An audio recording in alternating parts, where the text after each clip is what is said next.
Um, Sister White, she captures this idea beautifully when she says in Adventist Home, page 18, that the family tie is the closest, the most tender, and sacred of any on earth. Right? In other words, what she's saying here is that the home, the work that we do at home, the work that we do at home, our families, they're not a side project. They're not something to be thought of as an afterthought, right? But it is God's primary environment for forming identity and character, right? She goes on to say in education that the system of education instituted at the beginning of the world was to be a model for men throughout all time. In other words, the family itself is not an add-on to life, but it is the primary environment, again, where spiritual identity, character, and purpose are formed. It is the first environment where our children, they learn love. It is the first environment where our children, they learn order. And what I mean by order is, if there is a breakdown in the relationship between husband and wife, or brother and sister, brother and brother, they learn based off of how parents model it in the home, how to reconcile and restore that relationship. Because again, as we saw in Genesis, the first need of humanity was relationship. Right. And so again, it's in the family, it's in the home that the child learns love. It's in the family, it's in the home that the child learns order, that they learn responsibility. And most importantly, it's where they learn faith. Right. Um, and so keeping with this imagery of family as God's original classroom, we have to ask ourselves, well, what then do, what then are we supposed to learn in this classroom? I believe that scripture is very clear that learning begins at home. Deuteronomy 6 commands parents to teach their children diligently at home, on the road, in the morning, in the evening, right? Proverbs 22 verse 6 reminds us to train up our children in the way that they should go, so that in the end they will not depart from it. Ephesians 6:4 calls parents to raise their children in the nurture and in the admonition of the Lord, right?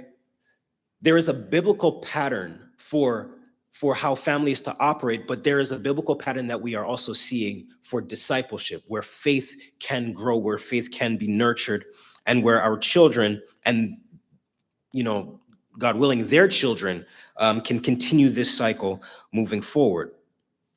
Ellen White states it plainly, right?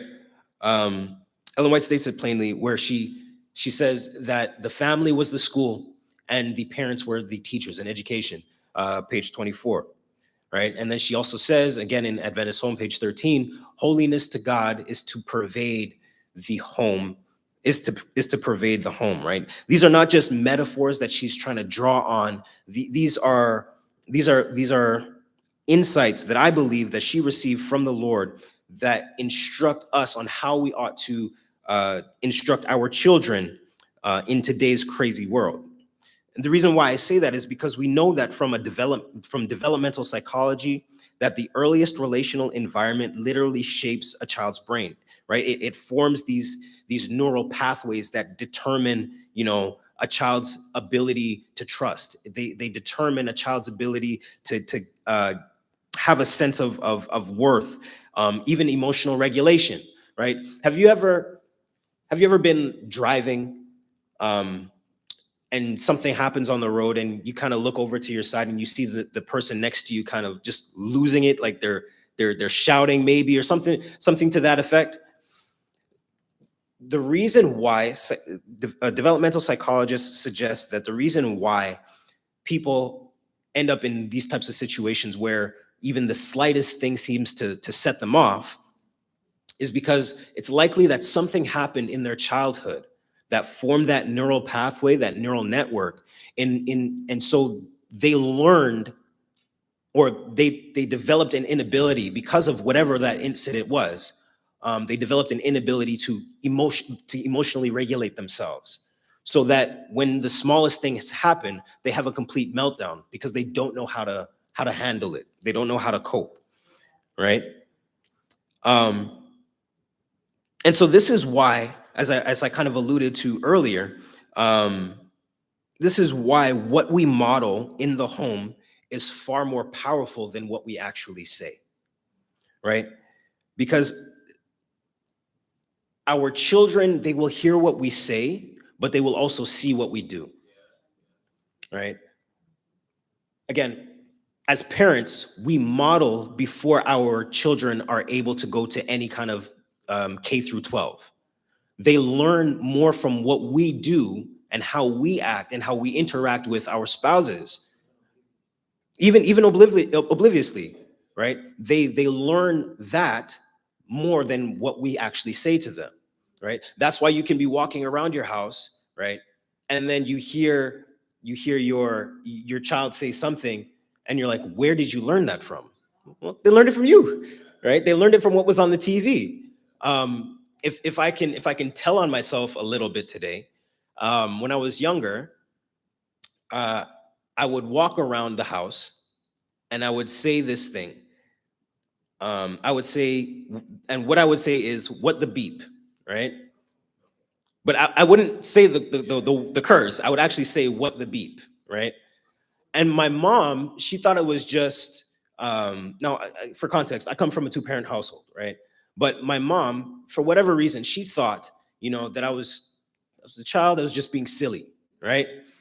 It wasn't until it was a bit later in the evening, the TV was on, and whatever was playing on the TV, she heard the actual beeping sound where they were muting the expletive, that she was able to draw those connections. And so again, when I would walk around the house and you know in the right context say, "What the beep," my mom would then be when my mom would then take that opportunity to correct that behavior. But I share that to say that, again, what we model in the home, right? What we see in the what our children see in the home are make a lasting impression, is what I'm trying to say, right? Um, on the second point here I have, right, is I say daily discipleship is better than, that's what that arrow is, greater than occasional events. In other words, the more that we are intentional with our children on a day to day, the more that we are intentional with, and it's not just our biological children, but it's any child that we come into contact with or care for. Daily intentional discipleship is much more um, powerful. It's much more impactful than the occasional event. Children will. One of my teachers when I was in undergrad, he put it this way.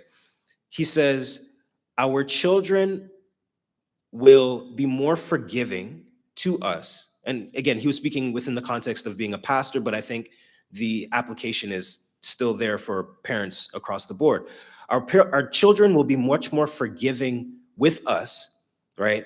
When we have invested that, what he called, like, um, relationship time, kind of collateral, when we have invested that time into the bank, quote unquote, of relationship with our child, so that when things happen and we're not able to make it to the soccer game, or to make it to the band practice, or whatever it is, right?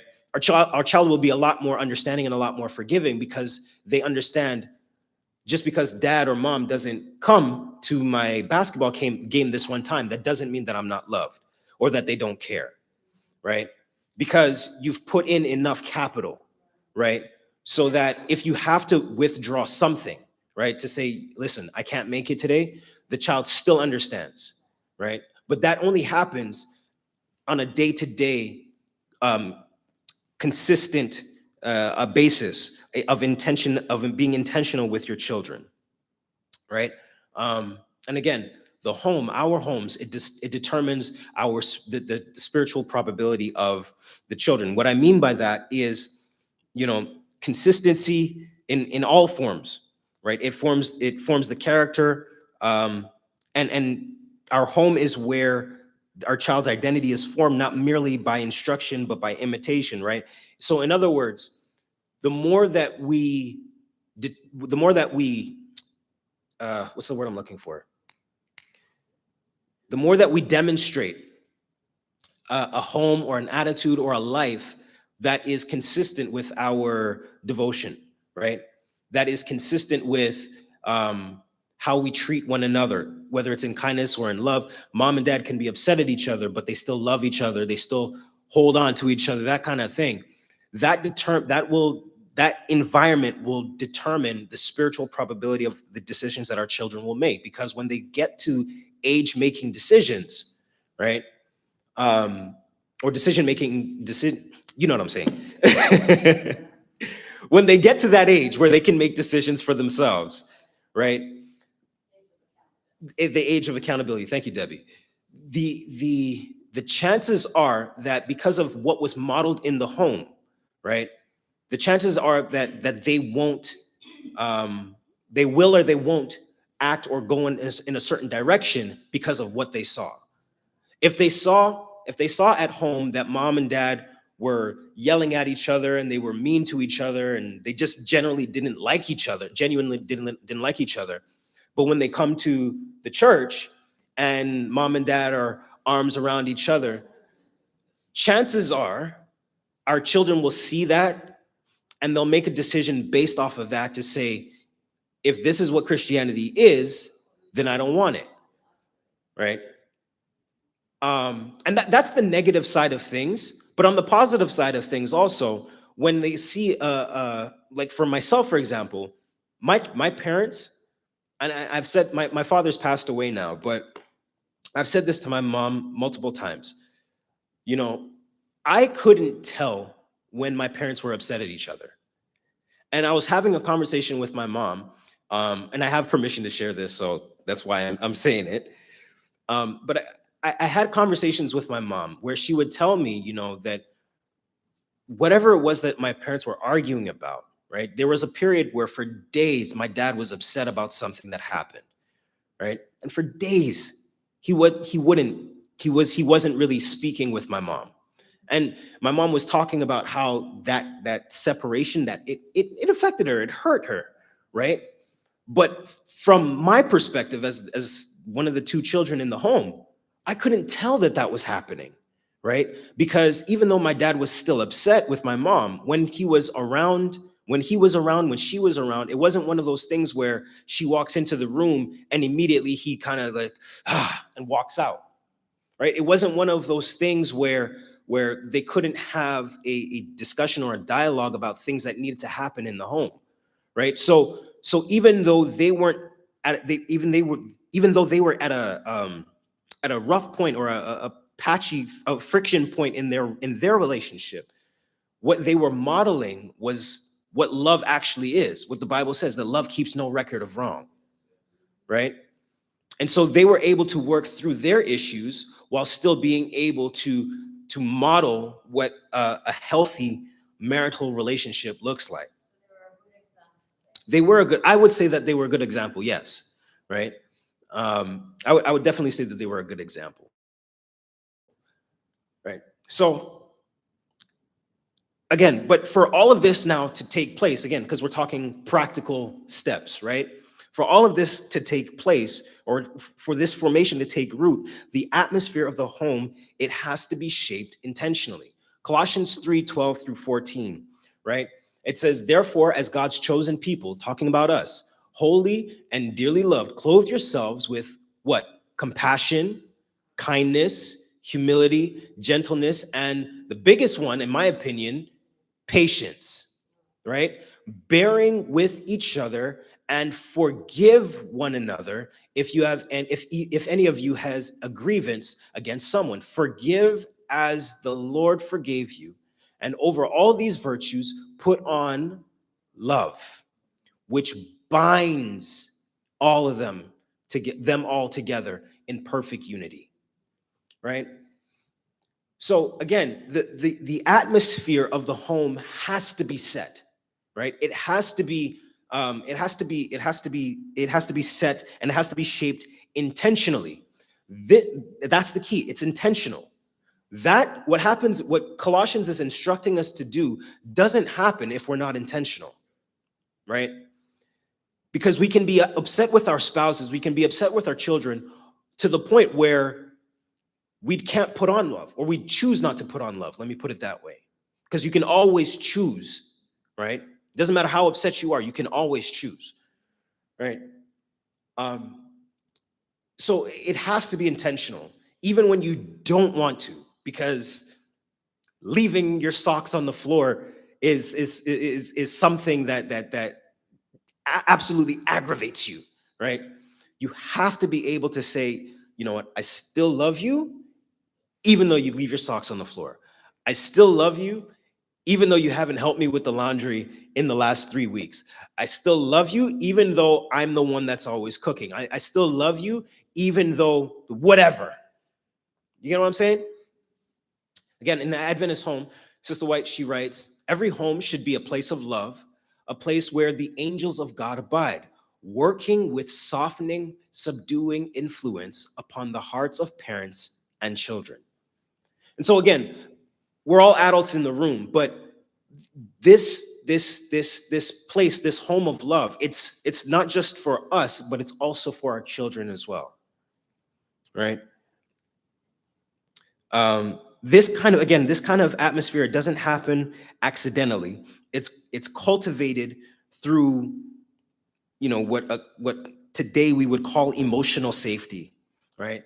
Through structured conflict resolution, through predictable routines and boundaries, right? And healthy communication, grace-led communication, right? And here's why this matters, right? Because love and order, they work together. Children thrive when affection is paired with structure. Affection without boundaries leads to insecurity, but boundaries without affection lead to fear, right? So to put this in layman's terms, right? When we I don't want to use the term overlove, but when we don't have enough correction in the home, but we're just I'm gonna let my child do whatever they want. Indulgent, exactly. When we indulge in that kind of behavior, what ends up happening is that our children down the road, it makes them less secure adults when they grow up, right? On the flip side, on the flip side of that, if we are too heavy-handed, right? And again, I'll speak for myself, you know, coming from a culture where spare the rod, spoil the child was second to was part of everyday language. Let me put it that way. Um, Sometimes we have the tendency to be much more severe than the quote unquote crime deserved. And so if that happens, right, too often, what ends up happening with our children is that again they become afraid of being able to do anything because they're afraid of making a mistake. Because the last time they made a mistake, right? The last time they made a mistake, they got a whooping, right? Or they got some kind of consequence, right? And so when it comes to now their adult life, let me go back real quick. When it comes to now their adult life, um, they are much less likely to take the necessary risk for whatever it is that they need to do that would put them in a better position, whether it's financially, whether it's a relationship, whatever the case may be. But they're a lot more timid in their decision making, right?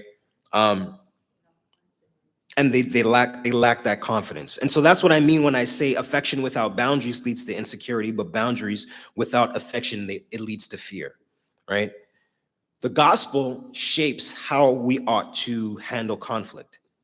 Again, like I mentioned before, in many homes, conflict, sometimes it means yelling, sometimes it means avoidance. And by avoidance, I mean that period where if your spouse walks into the room, you can't stand to be there, so you walk out, you're avoiding them, right? Um, the gospel shapes, sometimes conflict looks like emotional shutdown, where um,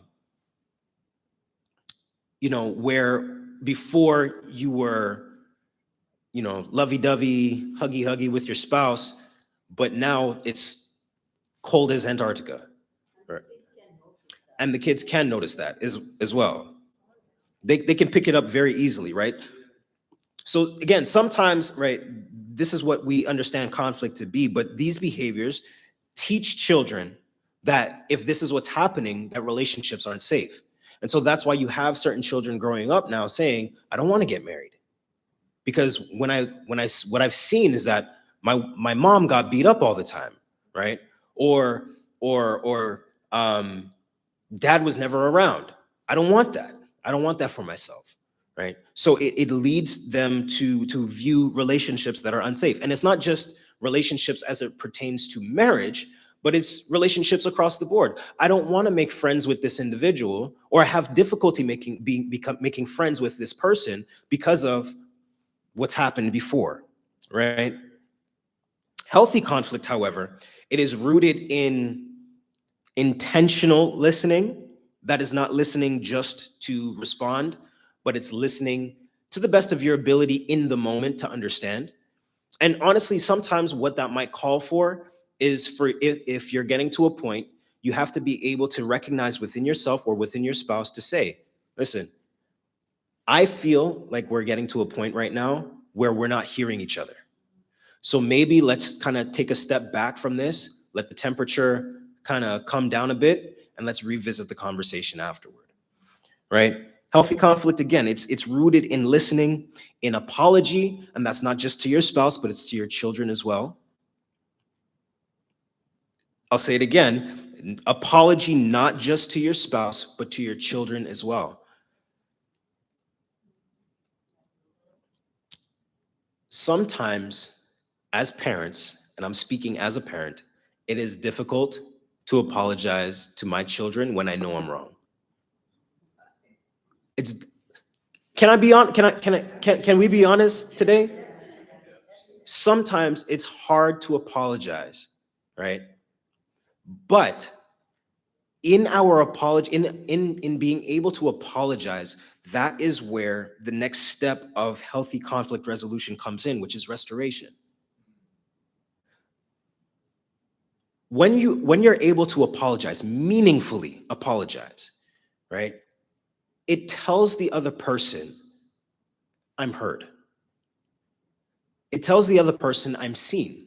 It tells the other person I'm valued. And so just because our children are small, that doesn't mean that their needs to be seen, their needs to be heard, their needs to be valued aren't there.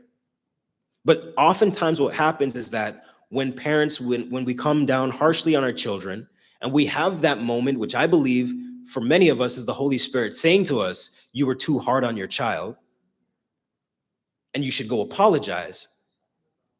But we choose not to apologize. What that does, again, is it teaches our children that certain relationships aren't safe. So that when something bad is happening at school with your child, they don't want to tell you because they're not sure how you're going to react. Right? So again, it's rooted in listening and apology and restoration. It teaches children what reconciliation actually looks like. And really and truly, what this can all be summarized as is the gospel in action. Because what happened in the Garden of Eden? There was a conflict. We stepped out. We isolate, as humans, we isolated ourselves from God, right? Now, God stepped back in and he did what? He reconciled himself. He reconciled us to himself, right? Through the shedding of his blood. That is the gospel in action, right? Psychologically, when we do this for our children, when we do this for our spouses, what it does is it builds empathy in our kids. It builds empathy in our spouse. It builds trust. It builds resilience, right? And spiritually, it teaches our children how to forgive, right? Again, forgiveness is one of these things where because we are looking at whatever situation that has happened from the lens of the person who has been hurt, it's hard for us then to look at it from the outside, right? Outside of the situation to learn what forgiveness actually is. Forgiveness isn't about the other person, right? The forgiveness is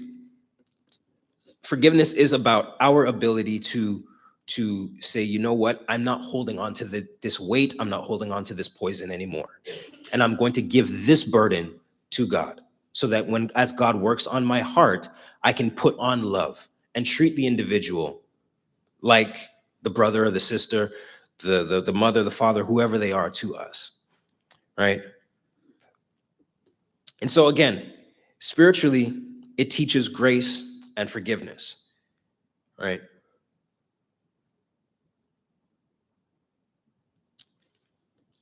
So what does this all mean now for us in a modern world, right? Because like I started off in saying, we kind of are living in both the best and the worst of times, right? Technology, mobility, opportunity, they've reshaped how families live. But they also have introduced pressures that previous generations really and truly they didn't really have, right? Um, yes, we had people were busy, but it seems today that schedules just seem to be a little bit more overloaded, right? Where you hear the terms work-life balance, right? That is becoming a much more prominent theme in society. Again, going back to the digital noise, the digital distractions, parenting fatigue. Now, this is a big thing, parenting fatigue. And the reason why I say it's a big thing is because as what studies are showing today is that the nuclear family, that is mom, dad, children, are becoming a lot more isolated from their extended family, or their extended family, or their family of support, right? And so what this looks like in practical terms, because you can understand it better this way. It's not to say that people didn't get up and move in previous generations, but what we tended to see earlier is that when, in terms of the family, um, mom and dad lived here, grandma and grandpa lived here, aunt and uncle lived here, and there was this community that parents had, so that mom and dad could have mom and dad time, because they could easily go to grandparents' house, drop off the kids there. Grandparents and children and grandkids could spend that time and build those bonds together. But what we're seeing today is that, again, that nuclear family, we're now being isolated a lot more. Um, it's not just because of, again, mobility, the increased mobility that we all have, where we can hop on a plane today and be in Jamaica in 3 hours, 5 hours, whatever the case is, right? Um, what we're seeing is that families now are being dispersed, and because families now are being dispersed, a lot of those pressures that were shared amongst the wider family are now solely on the parents, right? And so that's why you have, in counseling sessions, that's why a lot of the issues that come up frequently are, we don't have time for each other, because our children have this, that, and by the time we finish with them, there's no time left in the day. It's time to rinse and repeat for tomorrow. Um, and so that is a challenge that modern families are facing. Again, this social fragmentation, kind of alluding to what I was talking about, mental health strain. We talk a lot more about mental health today. Anxiety and depression are on the rise, right? There's economic pressure, where before families could be okay on a single income. Now families are struggling even on dual incomes, right? Um, there are a lot more pressures that we're seeing today, and even with social media, this constant comparison that adults and children are having with other adults and children, right? It's all putting pressure on the family, right? That didn't exactly exist back in the day, right? So again, best of times, worst of times, right? Balswick, the book that I mentioned, that I for my textbook in class, they observe that the family today lives between what they call continuity and change. In other words, they live between what stays the same and how things are constantly changing, right? And that's why what Paul says in Romans 12, right, 12 verse 2 is so important, right? Do not be conformed, but be transformed. Don't conform to the pattern of this world, but be transformed. We can't passively absorb the rhythms and the cultures of society around us. We have to be able to embrace a different kind of rhythm, right? We have to be able to embrace what I refer to as a margin, which is another word just for a boundary. We have to be able to set those boundaries. We have to be able to be okay with saying no, right? Whether it's no for our children to go somewhere that their friends are going so that we can spend time as a family, whether it's saying no to a certain responsibility outside of the home, whatever the case is, we have to be okay with saying no, and we have to be okay with actually giving ourselves a Sabbath rest, right? We have to adopt a different rhythm, one that is shaped, the one that is shaped by rest and discipleship. And one of the greatest pressures that modern families face today is the pressure of modern values, right? We're living in a culture that defines worth by performance, by our possessions, by what we do, by our productivity, right? And identity is increasingly tied to achievement, right? Again, going back to this comparison culture. I must not be as good as you because I don't drive the same kind of car you drive, or I don't have the same kind of house you have, or I'm renting, right? Where you own your home, or maybe you own two homes, one here, one back home, whatever the case may be, right? Baldwick notes that, speaking of commodities, and I wish I had written this out a little bit bigger, but speaking of commodities, Baldwick, they say that the ability to acquire commodities, things, has become the chief determinant of worth of individuals and of families in today's society.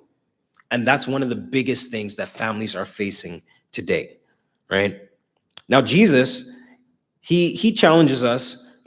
He challenges this directly when he says in Luke 12, verse 15, right?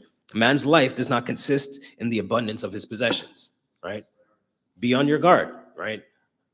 Be on your guard against all kinds of greed. You don't mix up your priorities, right? So why does this matter? It matters because right, performance identity, it produces anxiety. Consumer identity, it produces emptiness. Comparison identity, it produces insecurity, right?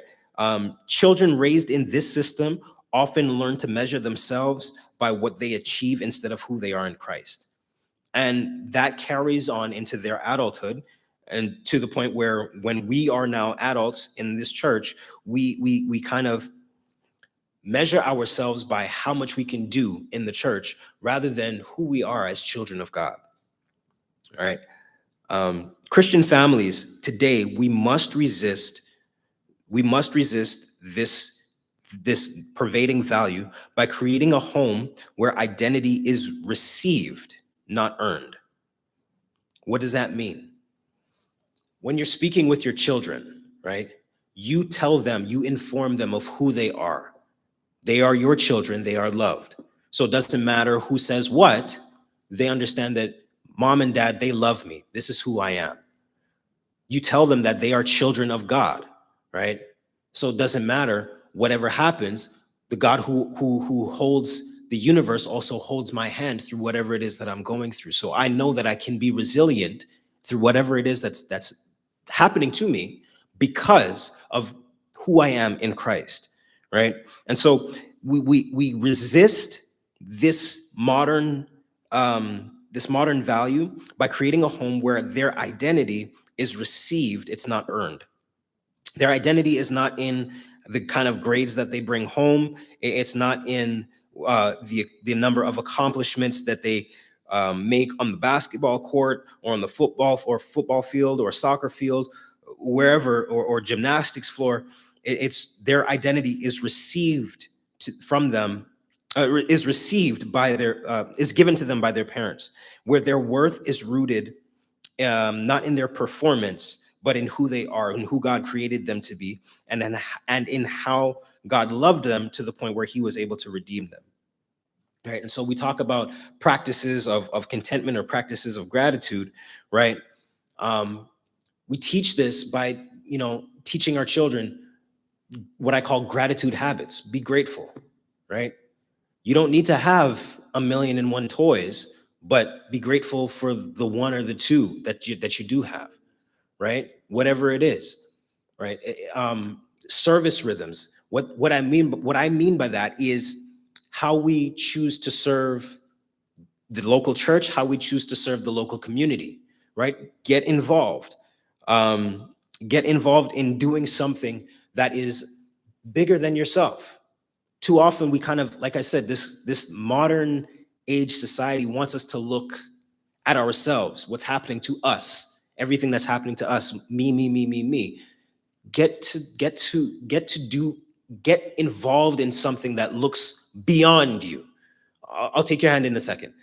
But get to something that is beyond you, because um, one thing that I've heard many times, from classmates that have gone on mission trips and stuff like that,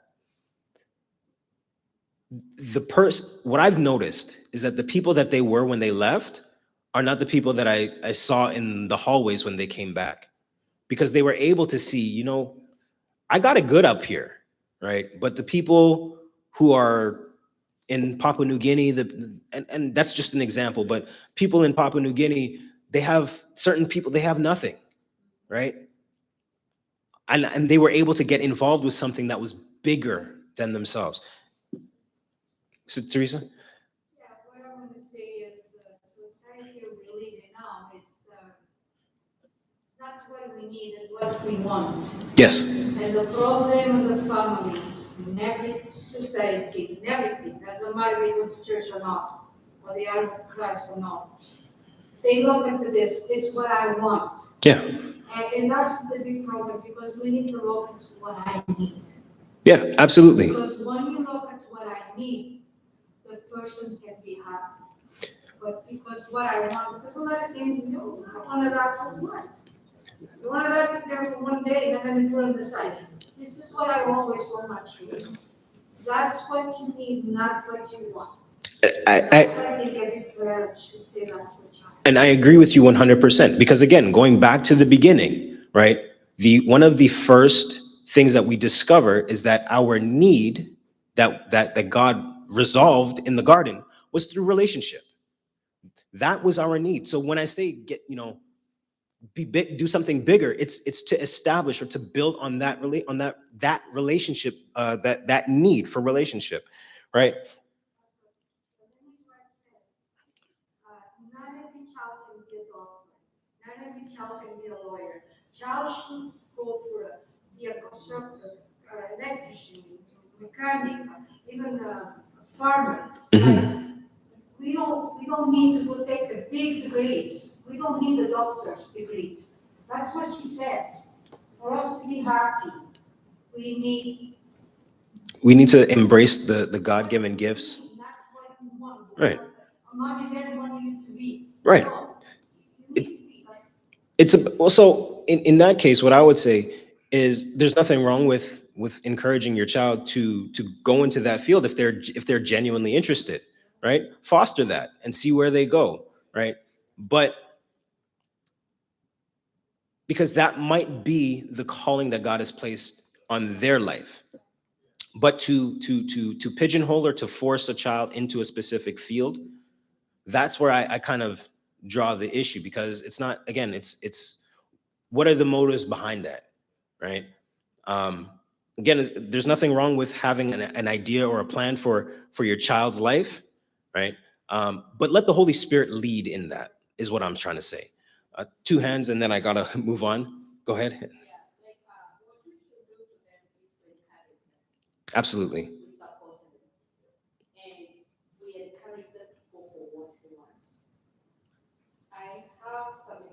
I have a sister who did very well, and she was told by my dad or my parents, I want you to go in for medicine. And she was like, I just want to be a lawyer. They said, no, you need to go for medicine. Mm-hmm. We want you to be a doctor. She went to school for 7 years. She graduated as a doctor, but she never practiced. She took herself back to school, Mm-hmm. and she didn't know what she wanted. Yeah. And then she said, I will take these certificates to my parents because that's what they wanted. They wanted. I have that degree of a doctor, but I'm not going to practice. So she went for law, Mm-hmm. and that is what she's doing. So we should support them, encourage them, and give them like a go ahead, go forward, make Right. you happy. Right. Because nobody wants to be forced to do something, even if it's you. You don't want somebody to tell you to do No. what you don't want to do. Right. But because we are adults, we are like, I have a right to, we don't have a right. We should support them, encourage them. And some of them even stop even going to that school and do things which you will never make you happy. Right. So let us be there to support them and encourage them. Thank you for sharing, John. I see that we can talk, until tomorrow morning.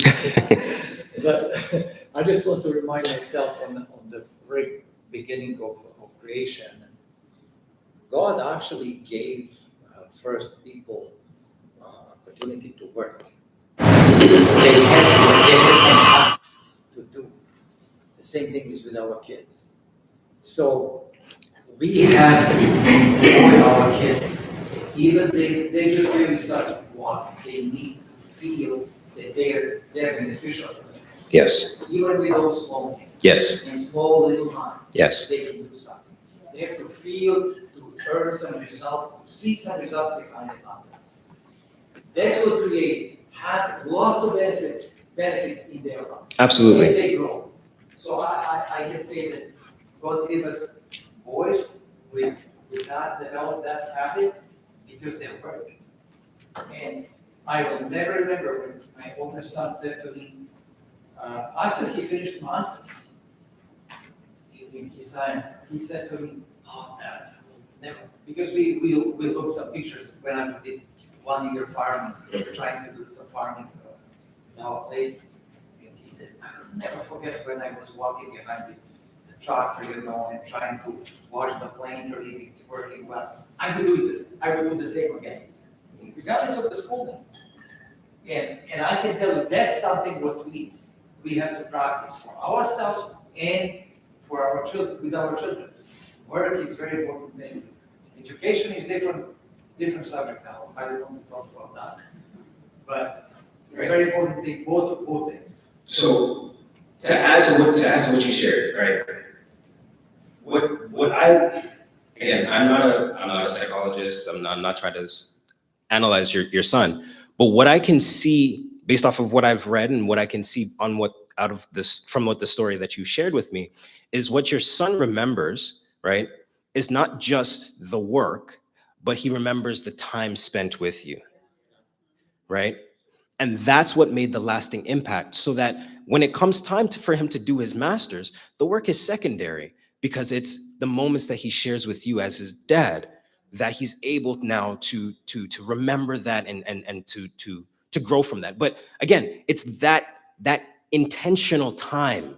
It's that intentional time that you shared with him, that you spent with him, that enabled him to be able to do, and basically what he put his mind to do through the masters and everything else, right?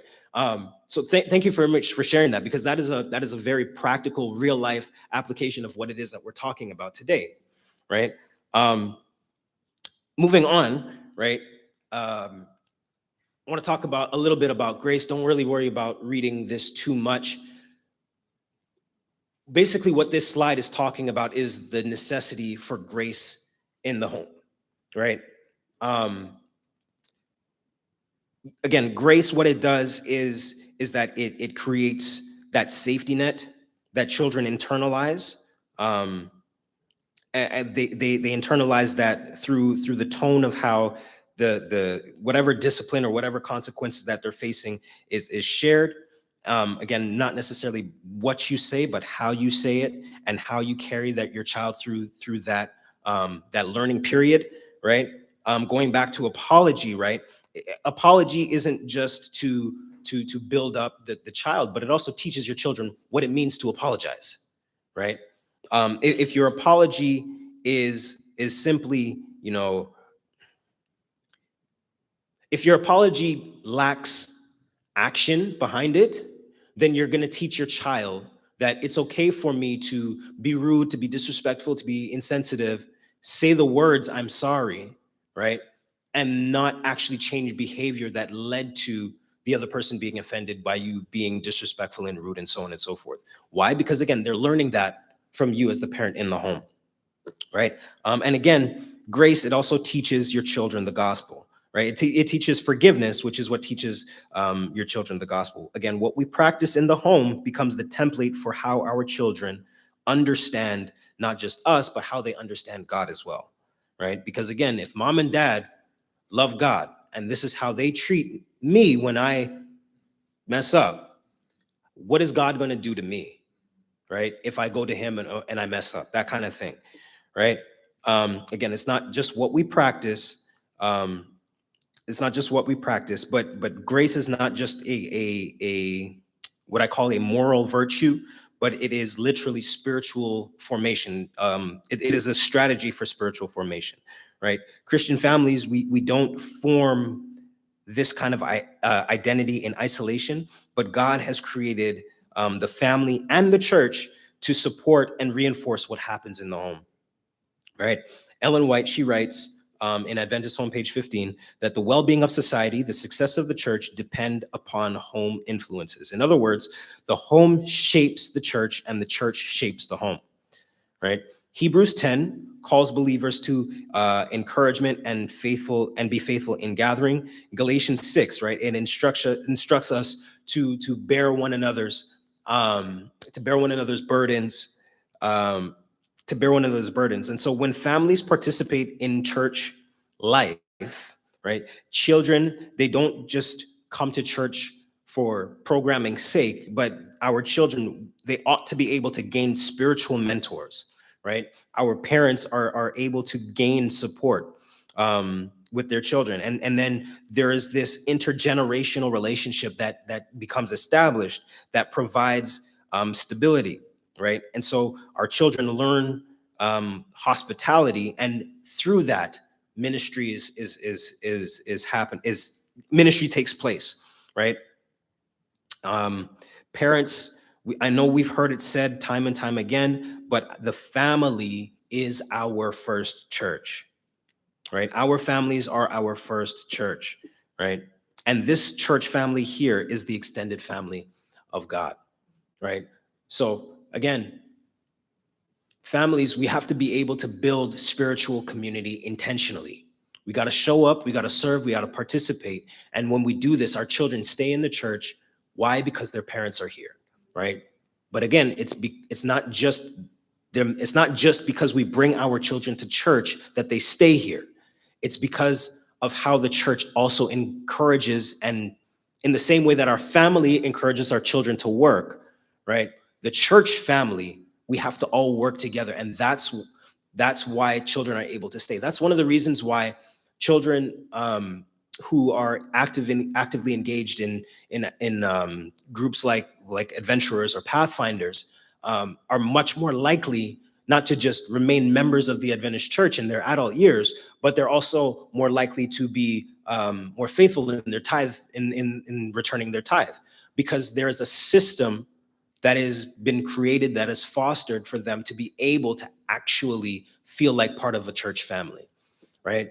Again, going back to intergenerational relationships, that strengthens the homes. There are Christian mentors and elders and peers that support what you as parents, what we as parents teach our children at home.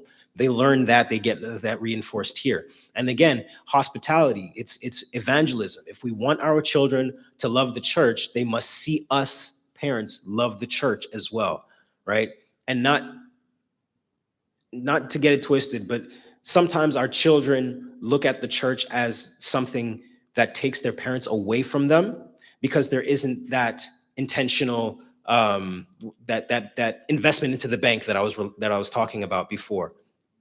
But when that investment has been made, when there is that balance of how church and family are supposed to operate together, our children won't look at the church as something that takes mom and dad away, but they look at the church as the place where, you know, they can love, they can serve, and they feel comfortable in saying, hey, come and join me as I'm doing this this ministry. It's an extension, right? And it's with this foundation then that we can understand the purpose of the Christian education and the Christian life in today's society. Ellen White in Education, page 13, she writes that true education means more than just perusal of a certain course of study, but that true education, it prepares the student for the joy and the service of this world, right? And the reason why this is essential is because character is not an accident, it's cultivated, right? It matters because work builds dignity. Children who contribute to the home develop responsibility and resilience, right? As John, you pointed out. As we serve, it builds empathy. Serving together rewires the heart toward compassion. It helps our children. It helps us as adults, even us as adults, build competence through meaningful tasks, right? Competence forms our confidence, right? It's one of those things where, you know, when we're asked to share our faith with others, and some of us kind of shy away because we don't know how to share our faith, I would posit on the other side of that, you do know how, you're just not comfortable in showing, in basically doing the task, right? You don't feel competent in being able to do the task, but that doesn't mean that you don't know how to do it, right? So again, all of this goes to show, right, that when we do good, it becomes a habit, right? It becomes a spiritual discipline. But these things are built into ordinary responsibilities. Micah 6:8 captures it, where it says, you know, what are we to do? It gives us clear direction for Christian formation. We need to act justly, love mercy, and walk humbly, right? And so now weaving all of these things together, right? Weaving all of these things together, we get to the crux of what it is that we ought to, on how the Christian family is to work or is to operate in today's world, right? Again, parents, we have to intentionally shape our children's character. It does not happen automatically, it's cultivated. We have to be intentional about encouraging our children, and that includes us as well, to go and serve others, because it trains our heart towards empathy. When our children need responsibilities that matter, that they feel a sense of pride, that they can feel a sense of pride, to say, like, I was part of whatever this is, right? And again, I say this over and over because it's important. Children, they imitate what they see, and what they see at home becomes their definition of what a Christian home or a Christian life is, right? And so when we embody this, right, we recognize that our families, they're not perfect, but they are purposeful, right? Again, going back to how we deal with conflict in the home, right? Conflict is going to arise in the home. It's just the nature of how things are, right? Right now, on this side of heaven, at least. But how we address those conflicts, how we address those issues, that matters in today's world, because those lessons, our children learn those lessons and they carry it out when they go and work the 9 to 5, when they go and work in the doctor's office, when they go and work at the law firm, right? But all of that starts at home. All that starts at home. And so to end, I would just encourage all of us, you know, to say, you know what, things might be different and things might be difficult, but today I'm going to commit Just like Joshua said, as for me and my house, we will serve the Lord. Thank you for your time.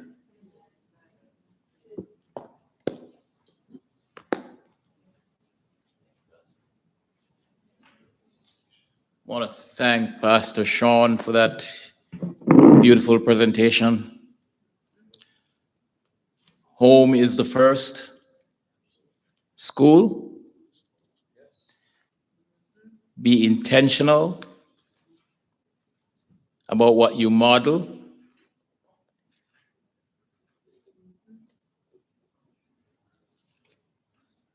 And they will learn more of what you model than what you actually teach.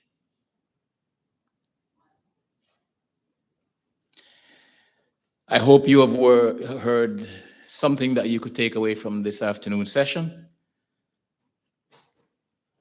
Sun is already down, so we're going to stand and sing.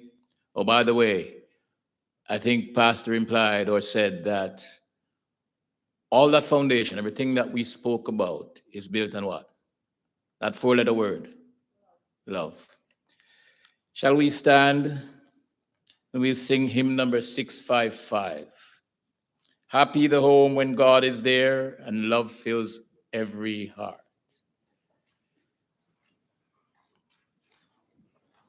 I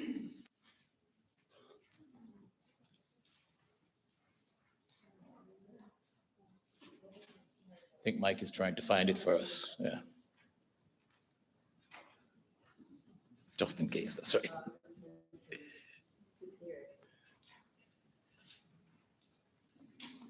Six, 5, 5.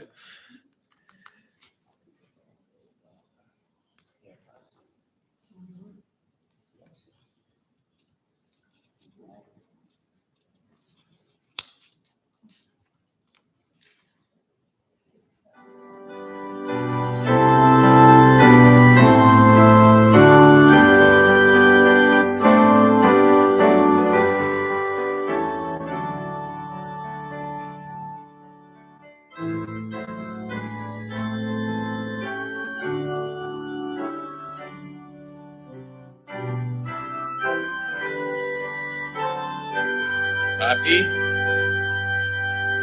Happy the